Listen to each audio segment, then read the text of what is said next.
বন্ধুরা কেমন আছেন সবাই? তো আমি আজকে যখন ছাদে জামাকাপড় তুলতে এসেছিলাম তখন বাজে 4টা, মানে 4টা বাজতে 10। তখন আমি হঠাৎ আকাশের দিকে তাকিয়ে দেখলাম যে দারুণ কি সুন্দর আকাশটা আজকে লাগছে। দেখুন আকাশটা, নীল আকাশের মধ্যে কি সুন্দর মেঘ জমে আছে হালকা হালকা, তো খুব সুন্দর লাগছে। তো সেইটা আমি আপনাদের সামনে শেয়ার না করে পারলাম না। দেখুন কি সুন্দর লাগছে। এই যে, তো আকাশের দিকে তাকাতে আমার এটা দৃশ্যটা চোখে পড়লো, তো আমার এটা খুব সুন্দর লাগলো, সেই জন্য আমি আপনাদের সঙ্গে শেয়ার করলাম। আমাদের ছাদ বাগানে ফুলও ফুটেছে, এই যে গাঁদা ফুল, এটা শীতকালেই হয়। এই যে দেখুন কি সুন্দর গাঁদা ফুলগুলো হয়েছে। এটা হচ্ছে রক্তগাঁদা ফুল, কি সুন্দর লাগছে।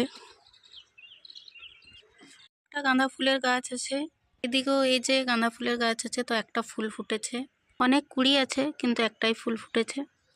তো আমার ভিডিওটি এখনকার মতো এই পর্যন্ত। যদি ভালো লাগে কমেন্ট করবেন। এখনকার মতো টাটা।